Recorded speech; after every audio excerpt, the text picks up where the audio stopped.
We're starting this one a little early this week because right now it is Wednesday afternoon at about 4:40. And this is yet another strap in AT&T story. If you recall from a few weeks ago, there was an issue with two separate accounts being billed at the same time for the same address, which that's us. But the wrong phone numbers were connected to the wrong accounts. And that was during the setup for Comic Book Day, so I had to angrily get off the phone because I had much more important things to do for us. So today, it's Wednesday all day. Right? Mm-hmm. And I brought in my AirPods because I thought, I'll have time today to get on the phone for a while. Seamless procedure. Yes. It's always, when you get someone, you start over again and explain the entire situation. I had my page and notes of account numbers and phone numbers and service dates and all that. And then I explain to the first person, like, okay, you need to go to this person. Fine. Explain to that person. They say, the first person said, you have to call sales to switch over the phone number and then call loyalty to cancel. So when I got sales, which, by the way, tech support answers the phone right away. Sales, on hold for like 10 minutes for someone to be available. So when I got someone, they're like, yeah, this is no problem. We can do this all right now. I'm like, great. I was told it was two separate calls. Like, no, we can do this. They kept saying, we're going to cancel this one account, and when it's dead, transfer the phone number to the other account. So your phone number will be down for 10, 15 minutes, like they told you, Dal, last time. Whatever they say, it'll be down for 10 to 15 minutes. Expect it to be down for a week? Probably a week. Days. Definitely days. And they kept saying, do I have your permission to cancel this account? And when I said, yes, you do, because you told me this is what we're doing, they repeatedly said, okay, so we've canceled your account, which you gave me permission for. Like, yeah, I get it. I'm the one that said do it. Yeah. Because we were told in the past, this is the situation. And I joked to Dal, who was doing reorders online at the time, I said, expect this to all turn off immediately. Yep, pointed to the internet. So this is all going to go down soon. And What we laughed. What happened? It all went down immediately. Immediately when they shut the old inactive account down, our current active account went down. And I was on hold at the time. So when they came back, I'm like, hey, this is more important. Our internet just went down. They're like, well, we don't know why that happened. Yep. Because you just canceled the account. No, we canceled the other one. That doesn't affect us at all. We didn't do this. Okay, regardless, this is super important. We need to fix this right away. Well, let me finish changing the phone number over. Fine, do that, and then get somebody here. So they switch over. The phone that we can't use because our internet is down. Yeah, exactly. So that's good. So then they had to send me to somebody from their tech department, right?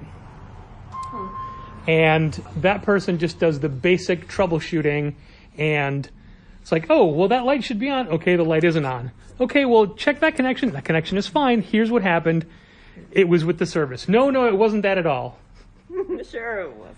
So, long story short, to be continued, they have to send someone out tomorrow because as of right now, we have no internet and no phone. Again, It's not their fault, though. No. It's not their fault. That's the one piece of information they're always certain of. Everything else, total mystery. They don't know. You'll have to call a different department. Is it their fault? Absolutely not. Definitely not. I will say this, when I got to the person who was going to change the phone number over, they said, oh, don't worry. This is very easy. It happens all the time. And I thought, it shouldn't. Yeah, shouldn't it not happen all the time? Shouldn't it never happen? So You're doing your job right? when I'm in the trash room looking at all the connections and all the different boxes, because several people in the building have AT&T fiber, there's 4 different connected boxes, and 3 of them have 3 wires coming out. One of them only has 2. That one is ours. Which I don't think can be right. Like, I feel like it's a situation where that was the one they initially installed to switch over, and then they just didn't use it. They had the address problem, so they had to install man. a completely separate box. I did ask the person, I'm like, when they disconnect and change services, what do they do with the old gear?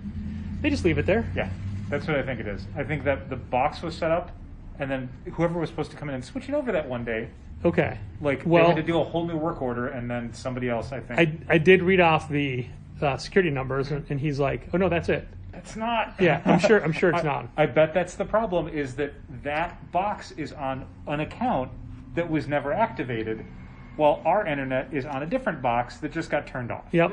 I'm going to take a wild guess and say that's what happened, because that's sort of similar to what happened the last time. Yeah. Dal already made the joke that they're going to come in and fix it by setting up a new account. So we'll still have 2. In a month and a half, you're going to get 2 bills again, and it's going to be like, what's going on? Don't worry, though. They did say, because it was a special promotion, They're not going to charge us a cancellation fee. You can't charge us a cancellation fee when we should have never had two Open accounts. a second account. You did that. Your stupid company did that. You pay it. So who knows what tomorrow brings, but all I know is I don't work. Yeah, I don't work either. It's my day. Yeah. I mean, I'm sort of working because there's stuff I was going to work on for the next 2.5 hours, and now it's like, no, I guess I'll be doing that at home and over the weekend. Yeah, and the problem is they're going to come somewhere between 8 and 4. Yeah. So I may get a phone call at 7:40 saying, hey, we're on our way. I like that, and this is a thing that we talked about when the last time we had to deal with an emergency call out to AT&T tech support for commercial. Oh, commercial, you can't schedule anything. They come when they come. They'll give you a range of 8 hours. Figure it out. If I it was also remember- residential, they'd give you a much more narrow window. You could pick one. I remember last time getting an email saying they're on their way, and then I talked to Molly Jane, who said they showed up 3 hours after that email showed up. It's a union job. So anyway, we will get back to this with more information if anything else happens. Anybody want to take any bets as to what day they actually show up? I'm saying Friday. Monday. Friday. Monday. I say Friday. All right, we'll see.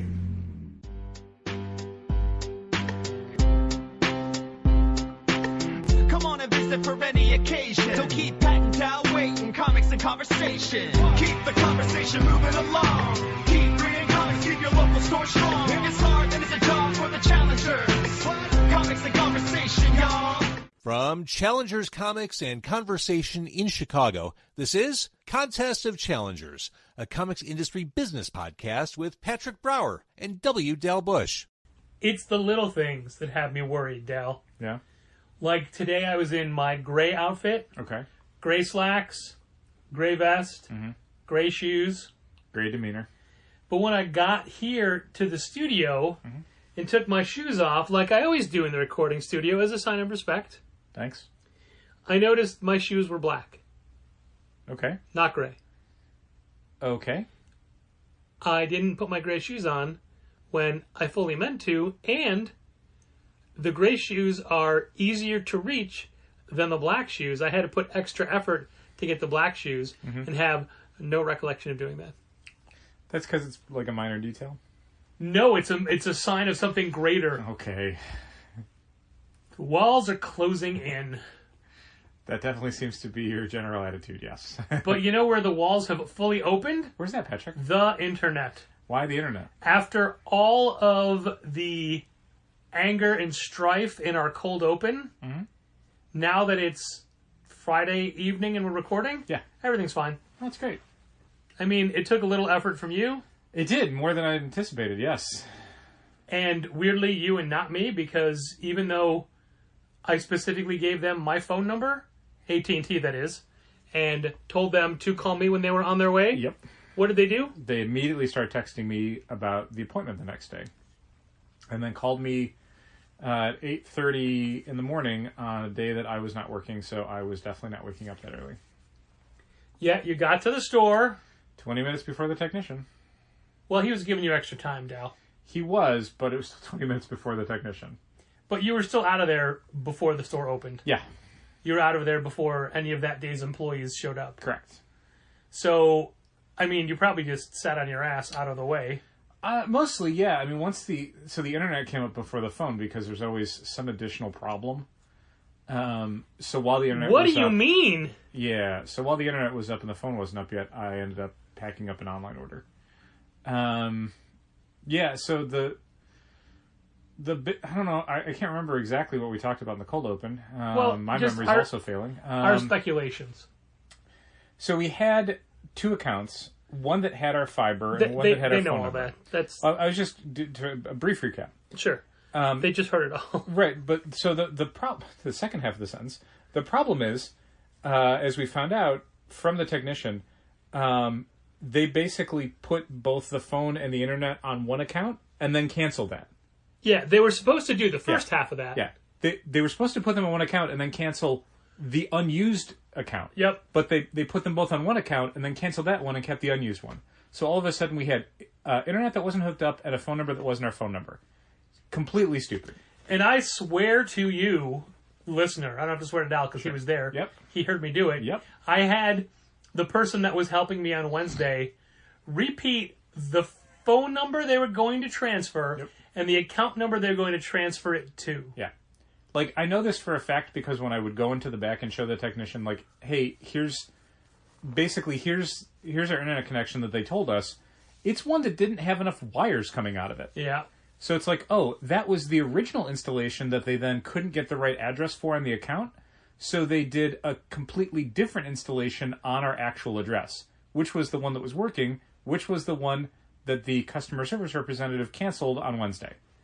So basically, like, luckily, because AT&T never takes apart any of their equipment, even if no one's using it. As we learned on Wednesday. The technician on Thursday basically just hooked up the old box that was not being used to get us our internet again, and then made sure that the phone number that now was no longer on that box moved over to that box.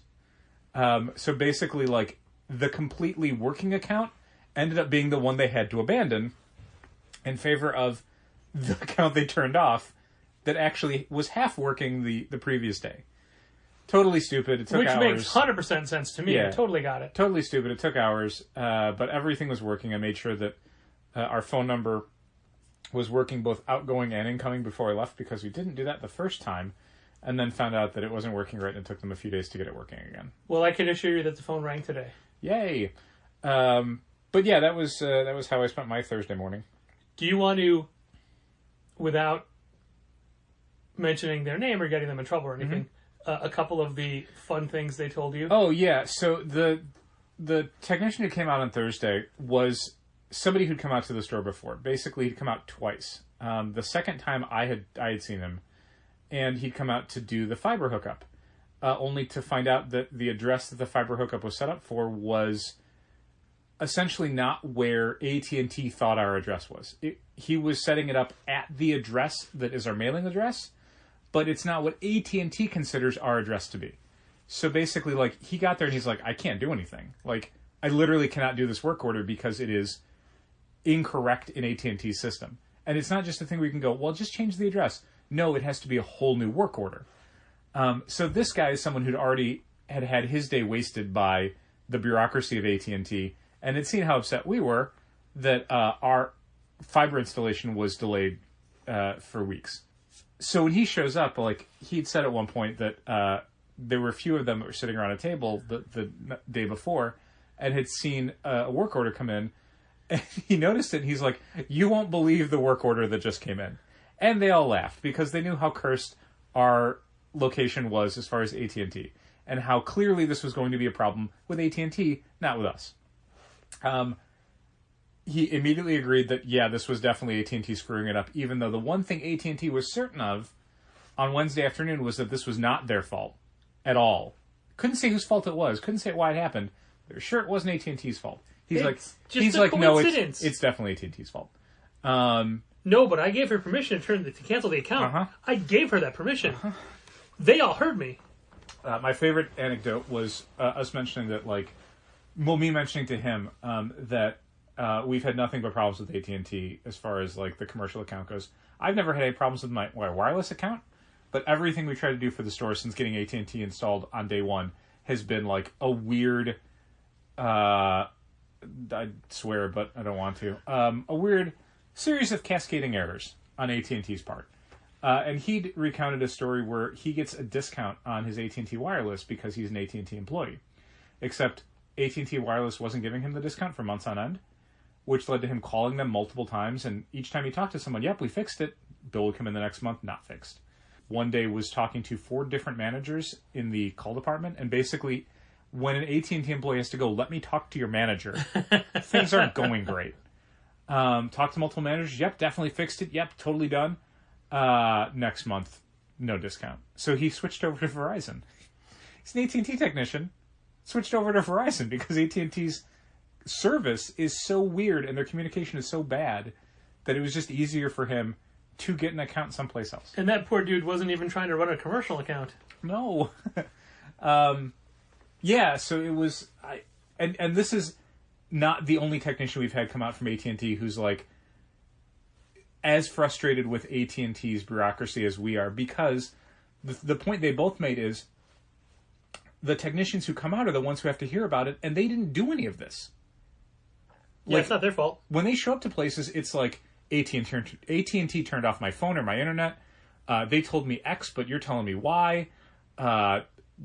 This was supposed to have been fixed a week ago and no one came out. And it's all like, these guys aren't doing that. They're trying to fix it, but they're given no information from AT&T's bureaucracy. They're given incomplete pictures to the on site. They have to figure out how to solve and placate someone who's been inconvenienced by AT&T service. And I feel for those guys. That super sucks. Like, as someone in comics retail, I have had to eat a lot of shit over the years for things that I don't have any control over. Things where publishers will underprint products, or they will change details at the last minute, or they will make things more complicated than they should. And it's not my fault, and I can't control it, and I wish it were different. But I'm the public face of all of those decisions because I'm the person that people actually see. They don't see anyone at Marvel or at DC or at Diamond or at Penguin Random House. They see me, and so they complain to me. And it's like, I can't help you. I am sorry. This sucks. It is true that people will occasionally angrily ask me, like, why did Marvel do this? And I say, you need to come back on a Sunday or Monday and ask Al. Yep. That figures. Sorry, I just figured you're better at articulating their reasons. Yeah, sure.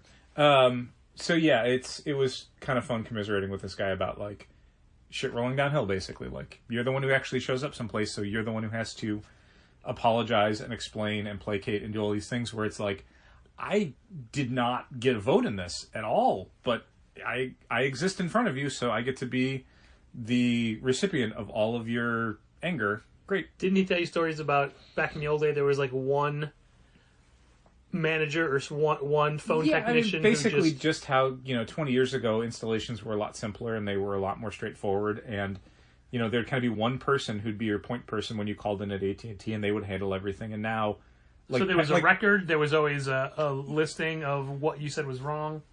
Yeah, they would take really good notes, and someone would be there who would have had all the interactions, and so they'd pass that along to the technician, and things would be a lot more transparent. As Patrick noted, even when you call AT&T now, it's like a simple thing like my service has been turned off requires talking to multiple departments, and each of those departments is not doing a great job of passing along the information that they've been given by the customers. And so you have to keep explaining it to different people, and they don't have you have to the give whole them picture. The entire story, every person you talk to, and they all start from scratch with, hello IT, have you tried turning it off and on? Yeah, basically. And then building up from there. Yeah, so... And then they all say, well, it's a problem with the router. It's not a problem. The problem is the router's not getting a signal because you turned the internet off. Yeah. No, they definitely didn't do that. They're going to have you try 16 things. It shows that it's active on our end, But they know the one thing they didn't do is turn it off. Uh-huh. It shows that it's active on our end. Okay, well, it's a red light here, and you said it should be a green light. It's going to take 5 to 10 minutes to cycle back on. Uh-huh. Uh-huh. But anyway, it's fixed, and yeah, while the nightmare isn't quite over because there's still going to be one final bill from the other account, in a month we should only have one account. And it honestly looks like it's, if you recall, I was telling you how much more expensive it suddenly was. Mm-hmm.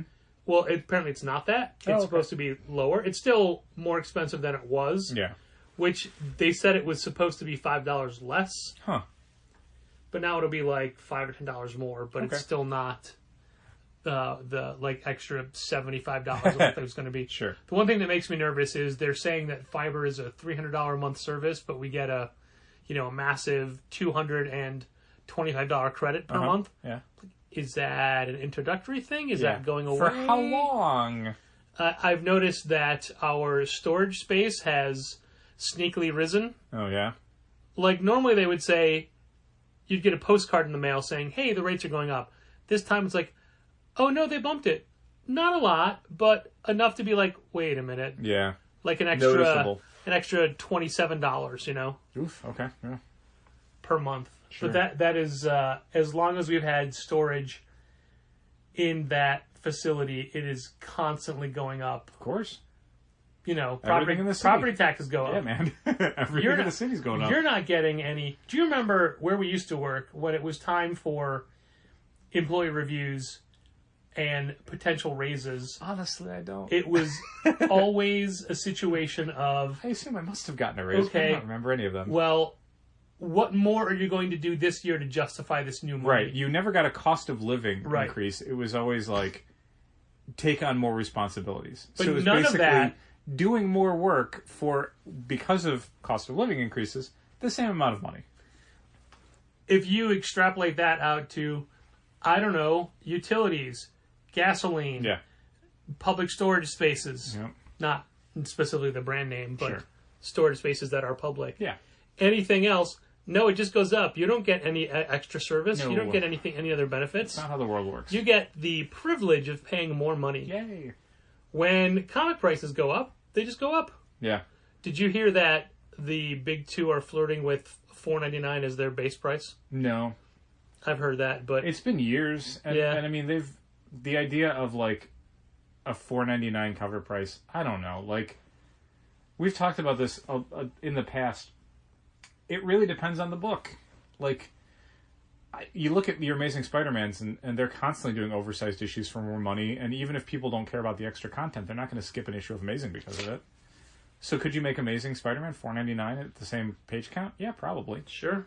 You know, could you do it for, like, Knights of X, or... I'm trying to think of another, like...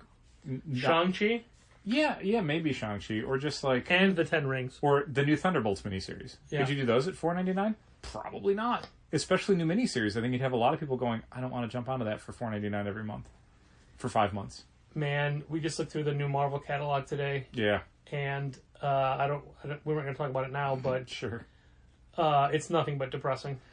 It definitely speaks to an earlier era of Marvel. Yeah. Where there's a lot of like, why is this coming out?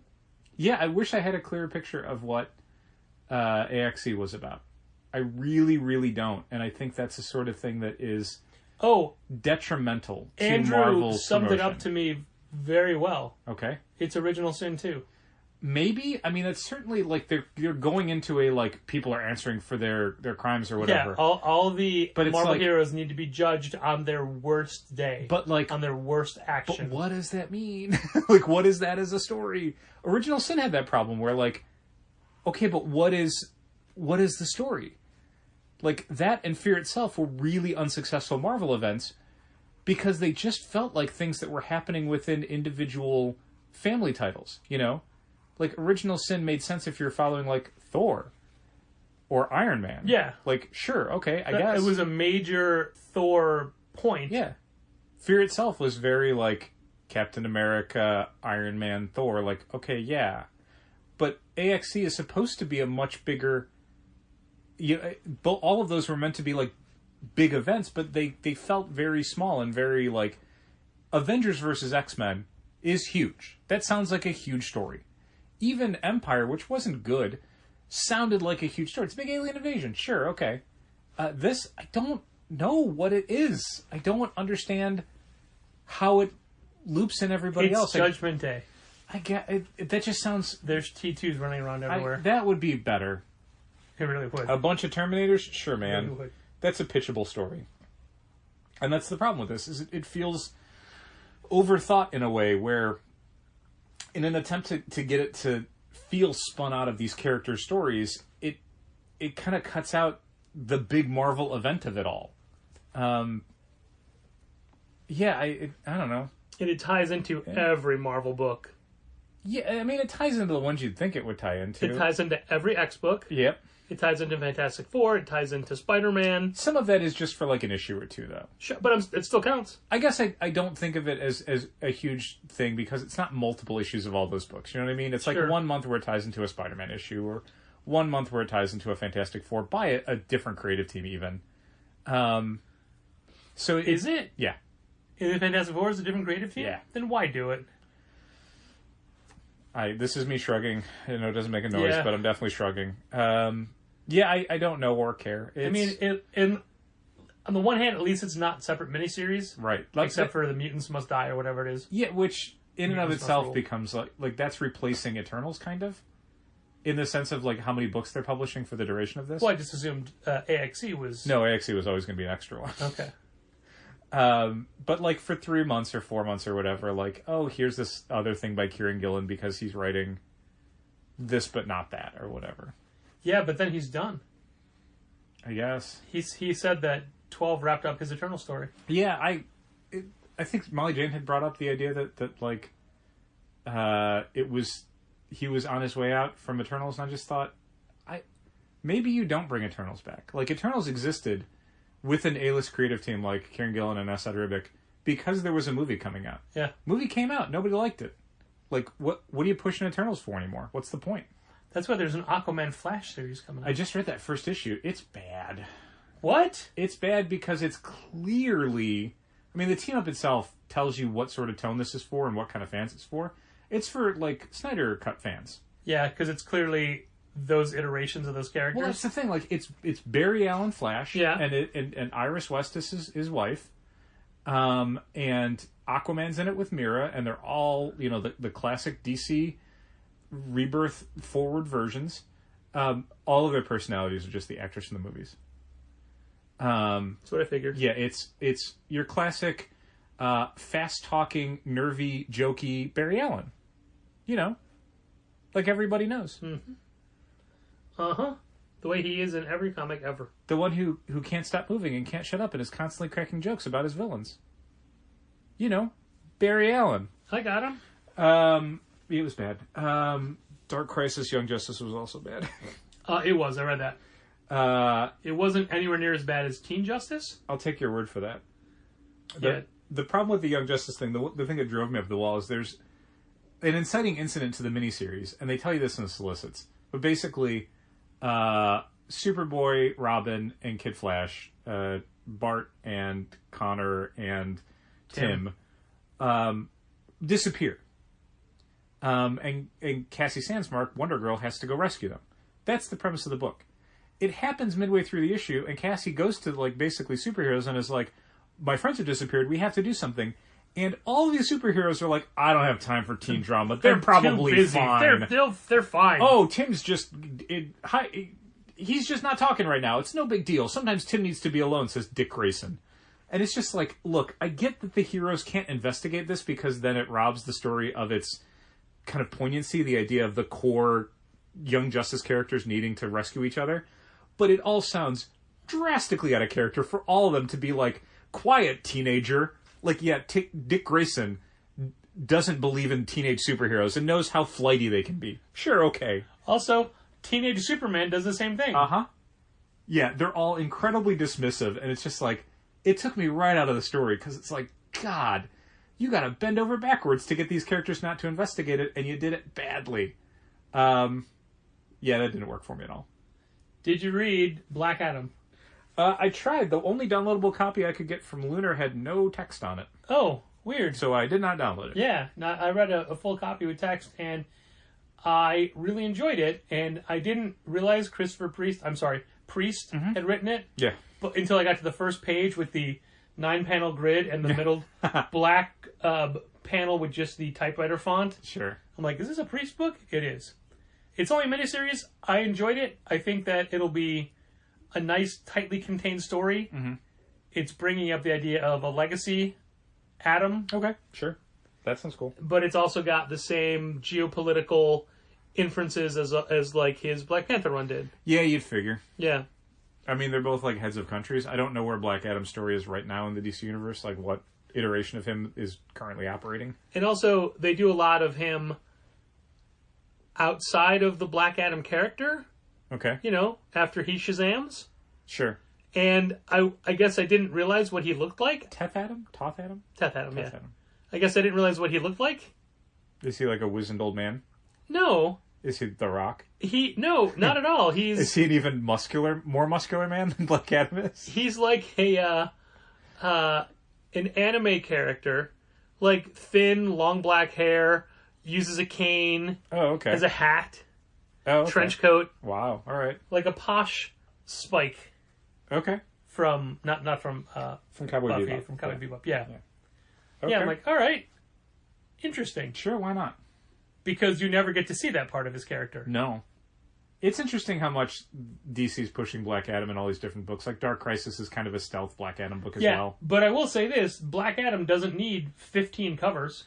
It really doesn't. So many DC books. I don't know if you looked at the DC solicits as well. I didn't, because the Marvel ones came up in the email from PRH today. Everything has a ton of covers. They're doing a month-long swimsuit cover variant. DC is? DC is. In addition to the normal What? minimum of 2 covers for every book. Just have that be the B cover. Nope.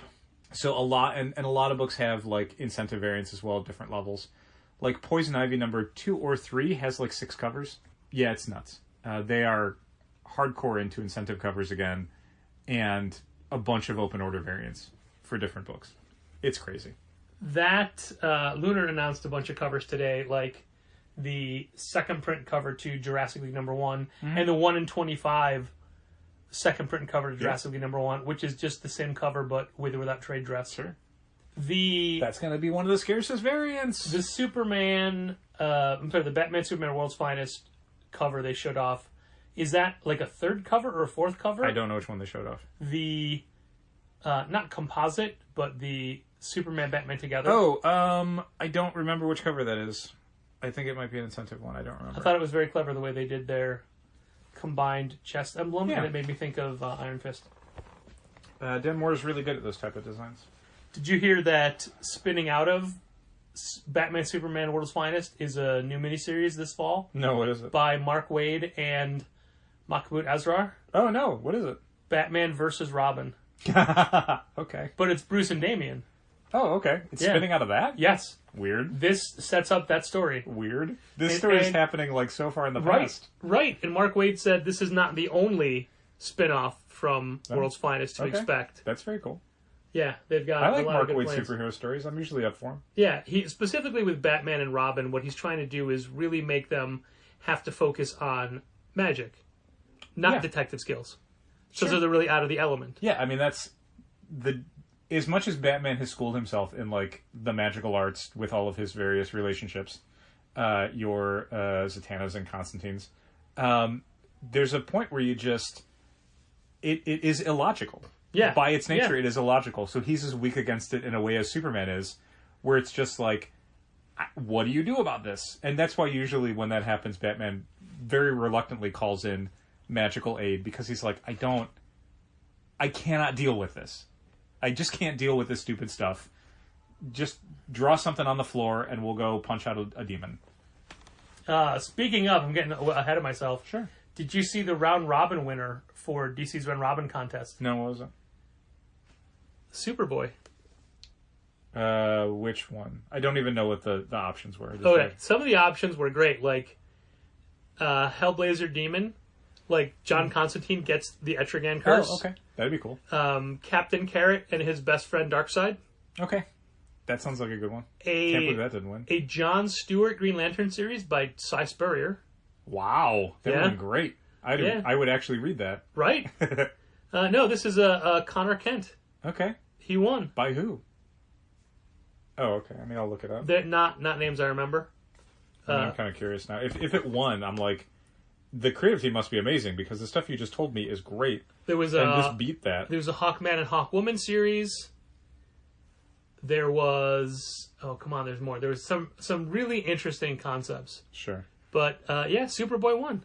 That's so unexpected, because it's not like it's Superboy Man of Tomorrow is the full. Oh, okay. If you just Google DC Round Robin 2022. I'm just going to go to news. What kind of news? News for Superboy. Then I don't know if you get my the full- God, they're all Screen Rant. Oh, God. All right, fine. I'll go to this Superman Super Site one. I don't know what that is. The new Read site went up this week. Yeah. Hopverse. That's where I found out about the Ken Porter and Genoa Lindsay. Yep, that's right. Those are the people. 6-issue series. Superboy, the Man of Tomorrow. It beat out, the final 4 were Constantine and Demon by Frank Allen with Nick Varela. Nick Varela, we haven't seen her in a while. Yeah, Suicide Squad Dark by Zach Thompson and Gary Brown. It was basically Task Force Z. And Green Lantern Light at the End of Forever by Cy Spurrier and Marco Santucci. Yeah. Huh. You should dig deeper, though, to see some of the other... I mean, I'm just going to be disappointed because they all sound great. Yeah, and I'm not they excited about this one. That's why I thought I'd bring it up. Thanks. Yeah, I mean, it's clearly, like, it's hard to ever say that they shouldn't have done these books when there's voting, because clearly there is a fan base. Everybody had to do a concept page. Like, what would a story page from that book look like? Yeah, I think it's fine for DC to do stuff like this. As much as it's not, even though it is kind of my nostalgia, I don't care anymore. Yeah. I'm old enough to not be nostalgic for everything. There's too much of it. What? But yeah, I mean, if this book has an audience, great. Go ahead. One of the things that I realized from all of the announcements this week is that, and this is just me saying this for my store, I don't think there is room on our shelves for one-shots. Interesting. Here's an example. The Last Shadowhawk. Sure.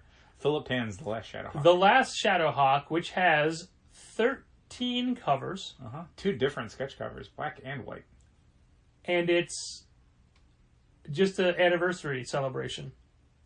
Yeah, and it's weirdly an anniversary celebration where Jim Valentino, his description of it sounds very ambivalent. Where it was almost like someone told him it was anniversary and he went, oh, does someone want to do a Shadowhawk thing? And Philip Tan was like, sure. Yeah, the whole thing looks... I don't even know who the audience is for. Shadowhawk never had the biggest fan base of the original Image titles, and I have not heard anyone even utter the word Shadowhawk. I mean, there was at least years. one Shadowhawk series since we've been a store. But I will say that, as always, anyone is welcome to subscribe to it. Yeah, for sure. But as someone who does initial orders for Image, I'm ordering 0 shelf copies. Okay. There's nowhere for it to go. That's fine. We order these DC holiday specials, you know, like their Christmas ones, their Halloween ones, whatever. Right. They just announced a back to school one, which actually looks pretty fun. It really does. Although the covers should be switched. I don't remember which cover is which. The Juniba is the A cover and Riley Rossmo is the B cover. I think the Juniba one is good. I think the Riley Rossmo one is great because he's doing different character styles and puts them all like by a bus. He is, it's true. And the Juniba cover is just too dark for what looks to be like a fun, I thought it looked happy. fun. It's like so black.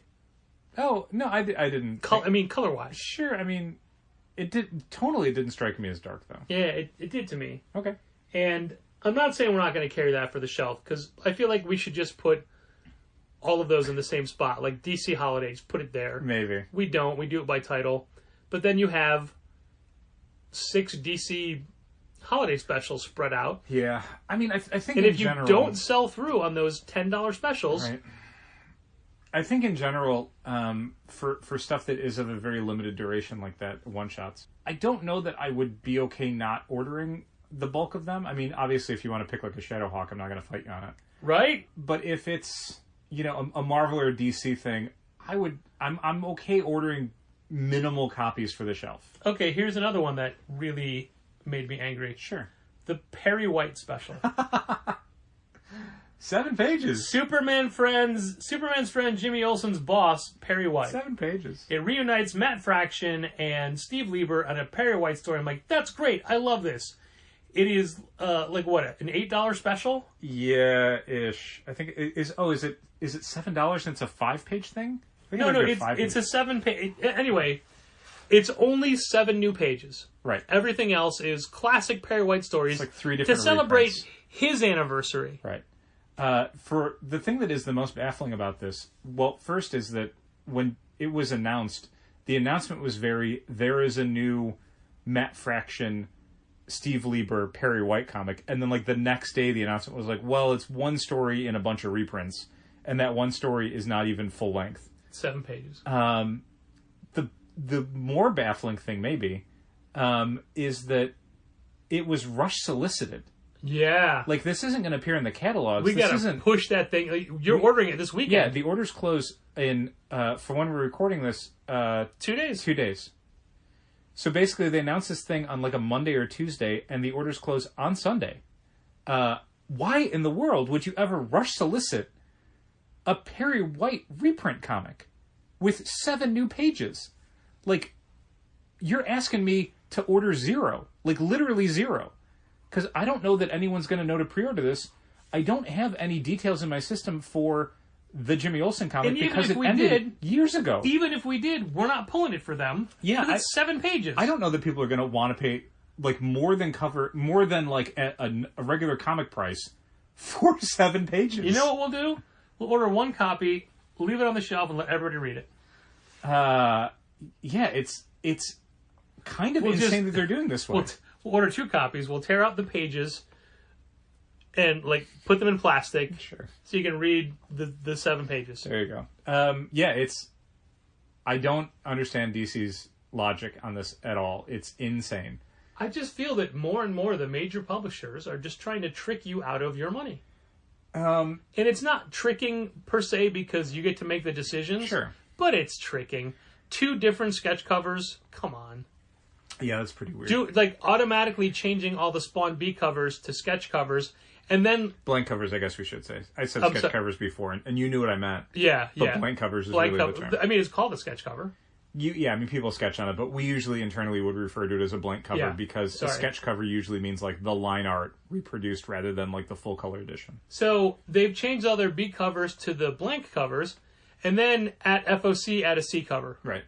Why? Why not just have that be the B cover? Why are you doing... Yeah, why not do the... Also, them doing blank covers is not press release worthy image. No, it's the first ones they've ever done. Oh my god. First Spawn blank covers ever. Yeah, it's a ridiculous market, and it's getting more so. And the thing I am most thankful for at times is that most comic fans do not have any knowledge of what's going on in the industry. Like, they don't read solicits, they don't read catalogs, they don't follow publishing news. All this stuff is lost on them. They go into a comic shop and they see books on the shelves and they buy them or they don't buy them. And that has its own problems, but, I mean, God, it's so much better for the industry if people don't know these things. It's just better. I don't know why I just thought of this, but we had someone come in today and say, "Do you have board games?" I'm like, "No, I'm sorry, we don't. We just have a couple of card games here." "Oh, okay." He looks around and he goes, "Well, this store carries them." And I said, Great. "Okay." It's like, then go there. Yeah. Why are you telling me this? Yeah, you know they have them, then go get them. It is a very close store to us geographically. Yeah. Just go there. I won't even give you my pitch to other game stores. Yeah, you don't need it. You clearly know where to get board games. Today was definitely a day of people coming in and not finding something to buy. Wow, that Which sucks. is very weird. Very weird. Maybe we should carry more Shadowhawk one-shots.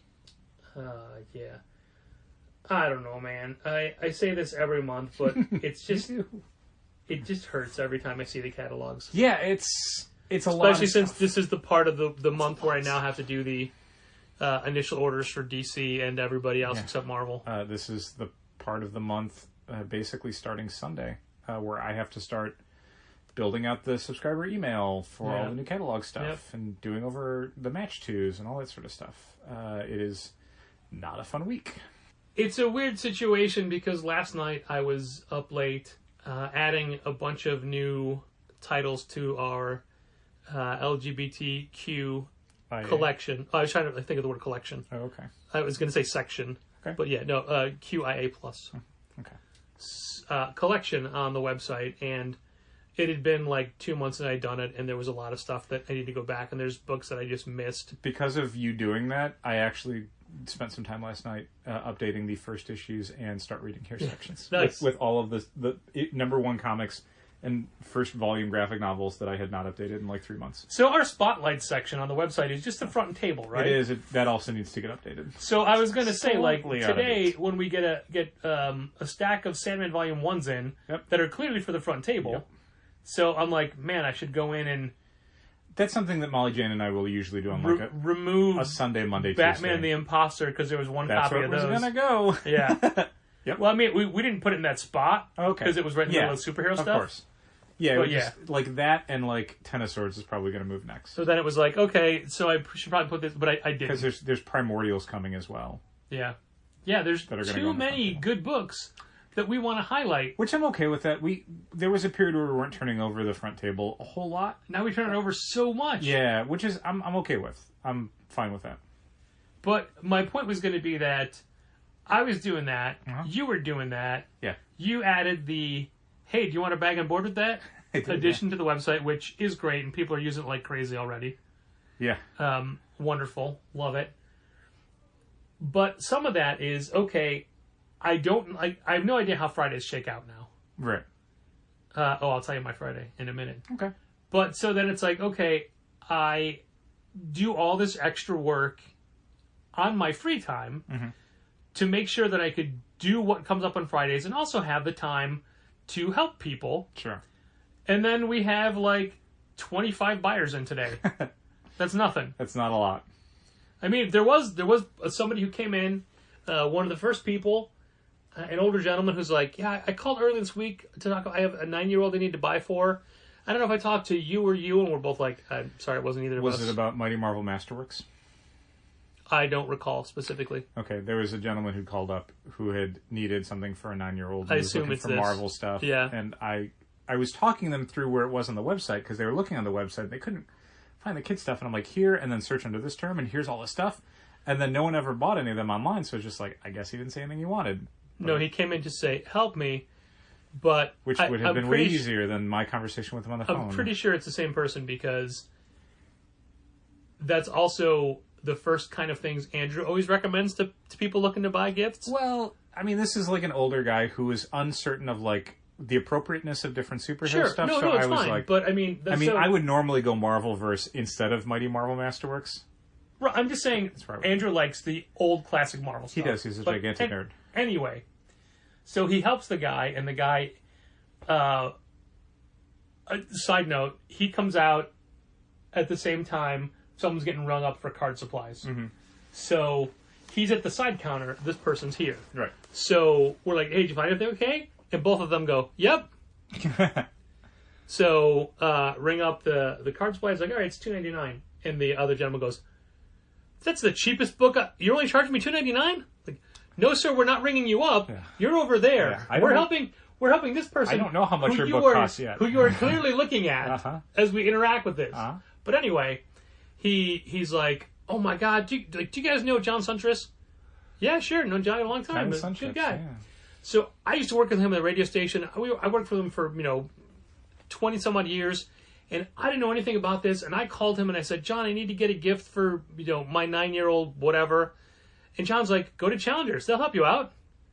And you guys did. And I knew he was the one to call, and he didn't hesitate. He just said, go to Challengers, and this was such a good experience. What if he doesn't like this? You can bring it back. It's fine. Yeah. You can exchange it. It's totally fine.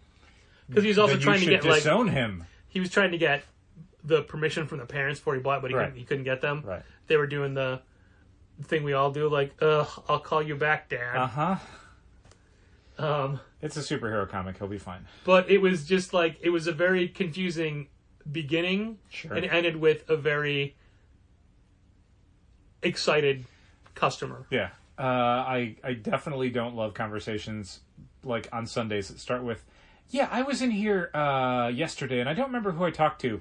Nobody who's here today. Yeah, neither of us. Yep. That does come into play. Now there's the constant, I'm here to pick up a book. It was a Hulk. Okay. Are you a subscriber? Is it on hold or did you buy it online? Right. I don't, did you already pay for it? I don't know. All right. You know what? I'm just going to look everywhere. Yep. Let me check 3 places. Yeah. But I mean, that's on us for having 3 places to check, Yeah, but I mean, there's no different way to do it, No.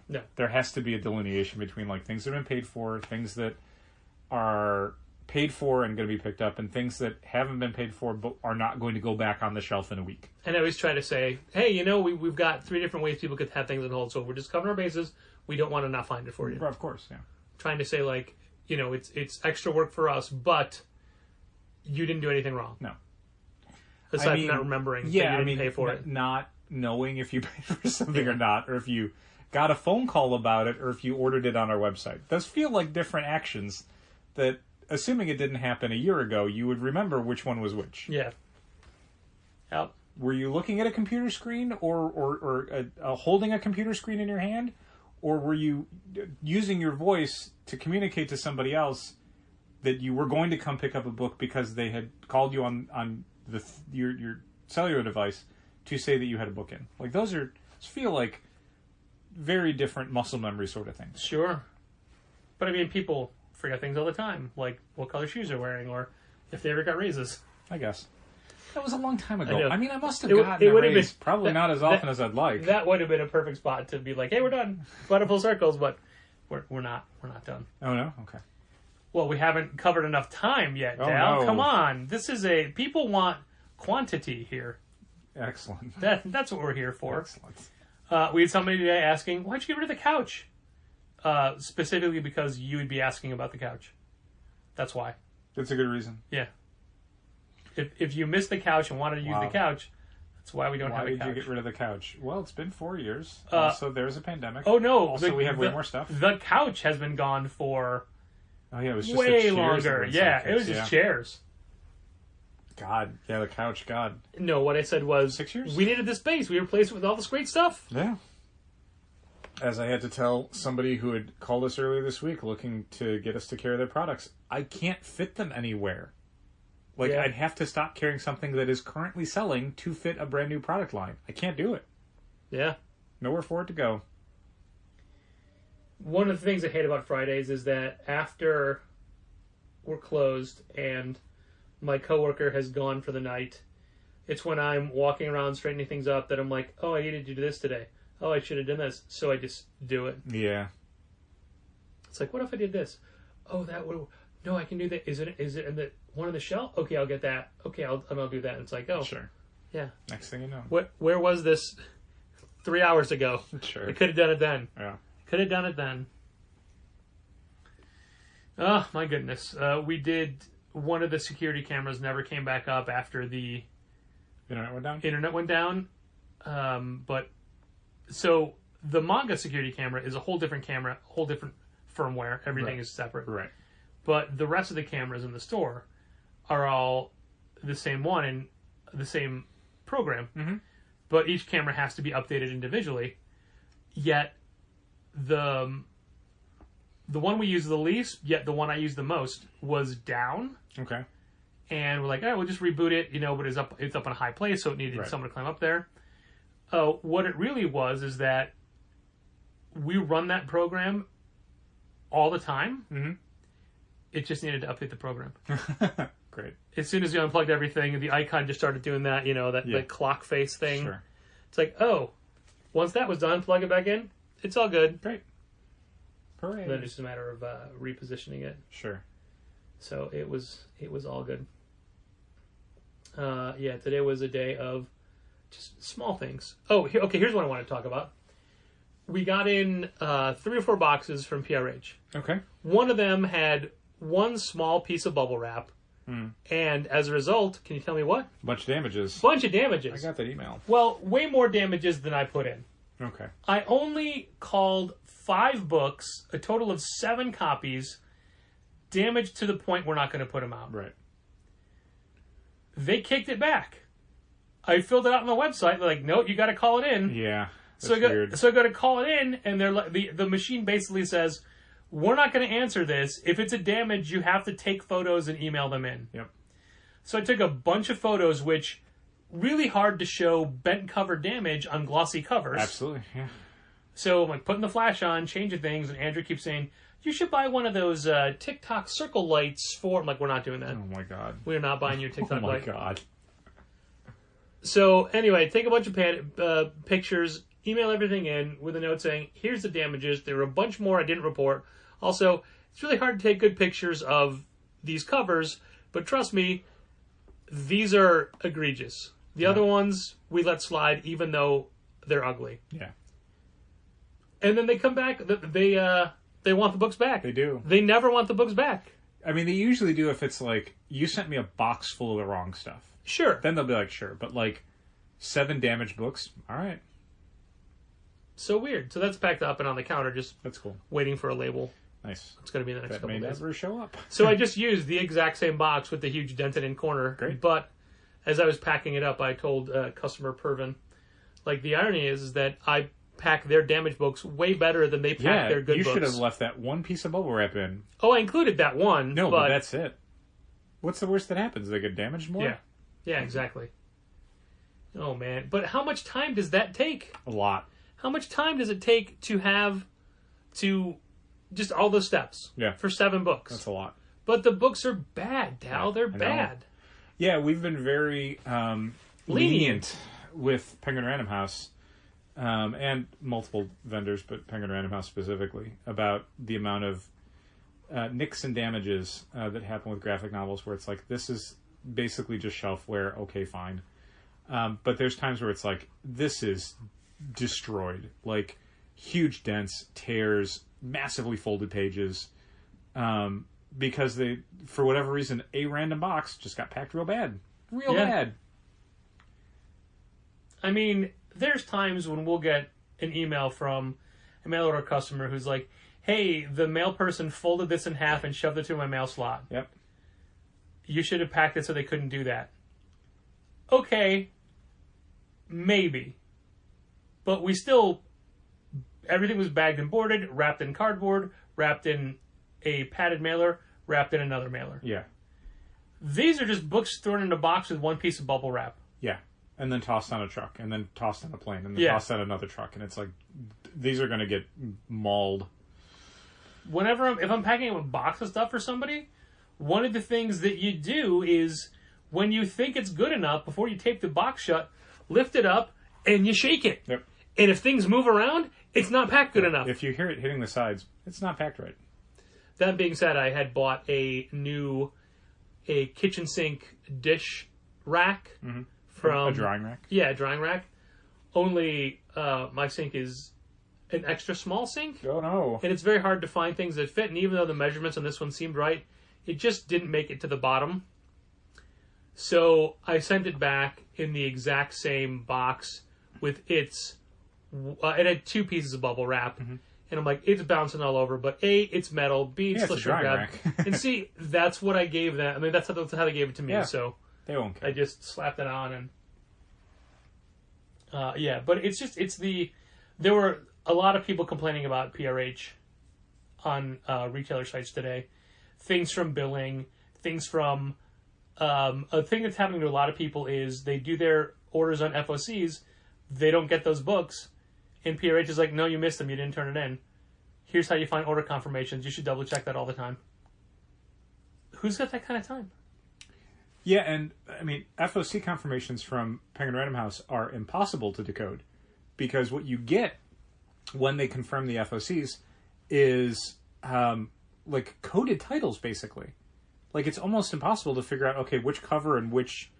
Like, there's UPCs and ISBNs, but who has time to cross-reference all that stuff? Even if you could look at it and go, okay, yeah, I ordered 63 copies of this and 4 copies of this cover and whatever, that would be a lot of work. To have to decode it to get to that level is way too much work. The PRH order from today, it had a 5-page invoice with it. Mm-hmm. More than half of it was out-of-stock items. Yep. So it was only up to midway through 3rd page I needed. Uh-huh.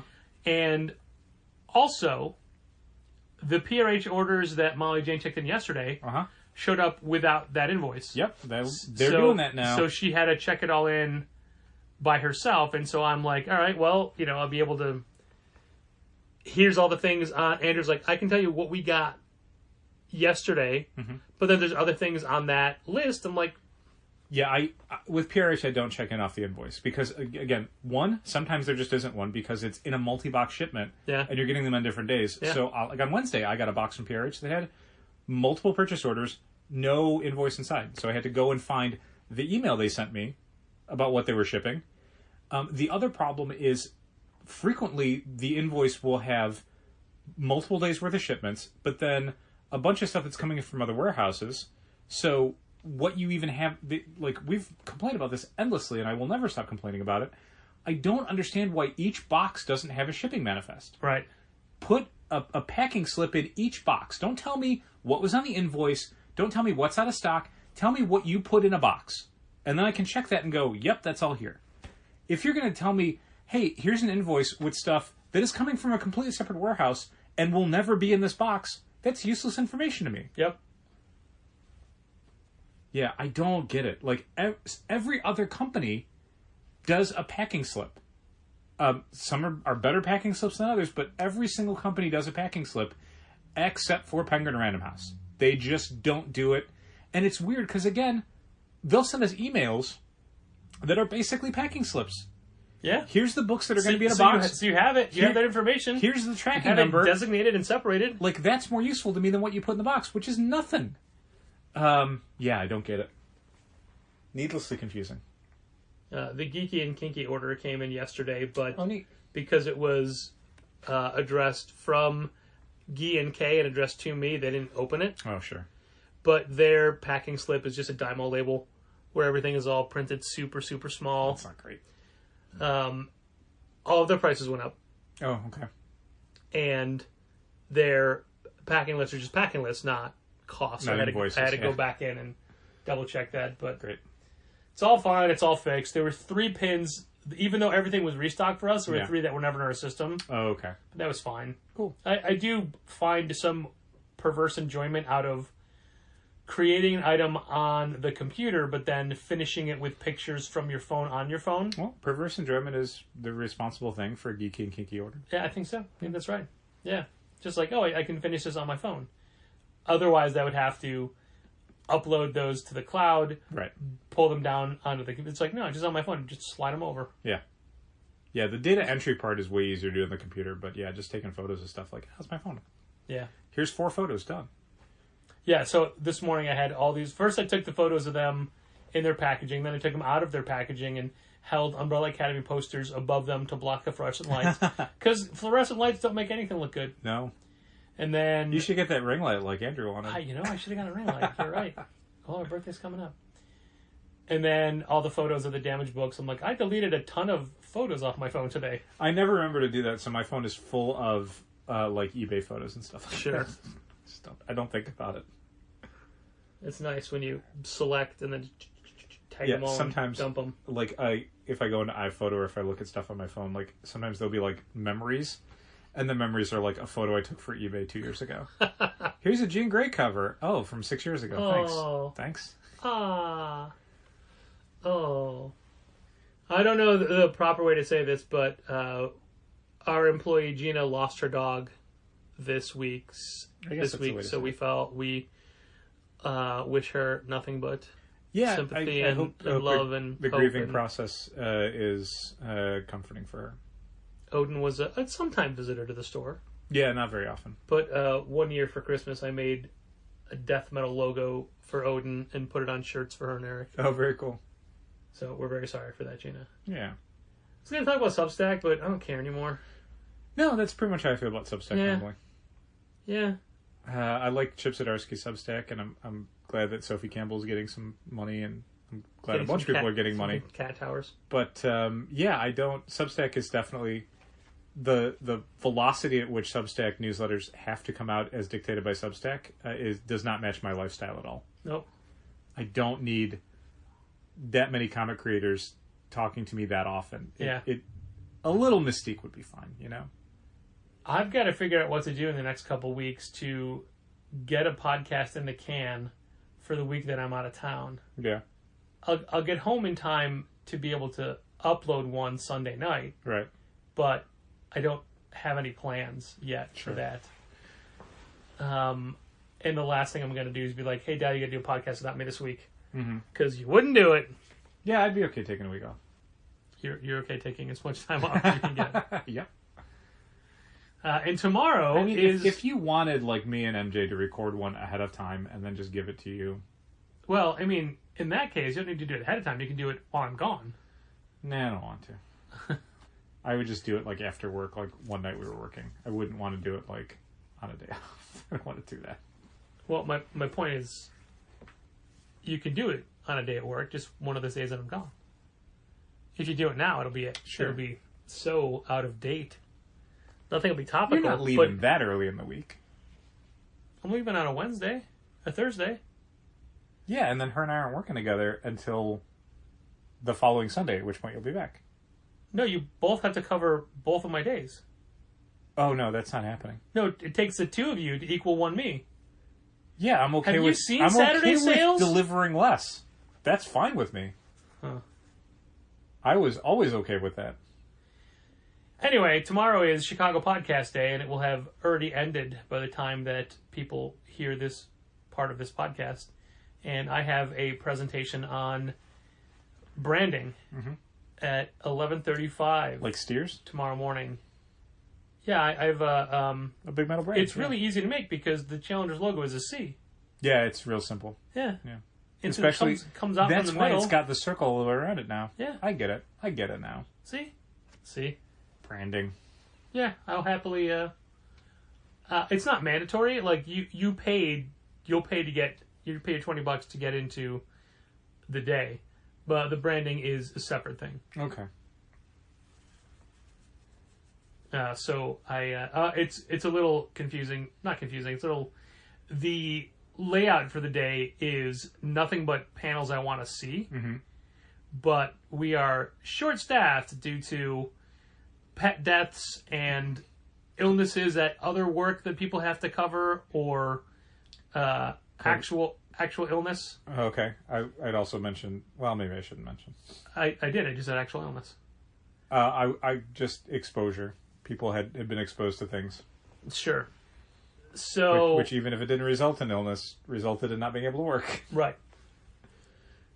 So I have to get back to the store right away. Mm-hmm. As opposed to being like, oh man, I want to see that panel, but it's not until 4. Why do you have to get Whatever. whatever fast? Because the person who's covering for me isn't covering for me for the full day. They're just opening. Oh. They won't cover the full day? I mean, they weren't asked to. Okay. And it'd be wrong to have to change it now. Sure, but, I mean, I don't know. It's too late, Al. Okay. Podcast day already happened. Oh, no. People listening, it already happened. So I don't know if I'll be able to record anything or take pictures or do anything. I'm going to try to get someone in the crowd to take a photo of me on the stage talking. Yeah, that'd be great. But I'm going to say, does anybody have an iPhone? And can you take a picture while this is going on? And can you airdrop it to me afterwards? But I believe it all takes place in one room, and the speakers rotate out. The people stay in. Sure. Kind of thing. Anyway, I have no idea how that's going to go, and I wonder if there'll be any content I'll have for it. But either way, I'll be able to talk about it next episode, meaning not this episode, because this one is done. Thank you for listening. And keep reading comics. This has been Contest of Challengers. Thanks for listening. Keep reading comics. Challengers is located at 1845 Northwestern Avenue in the Bucktown neighborhood of Chicago. 773-278-0155.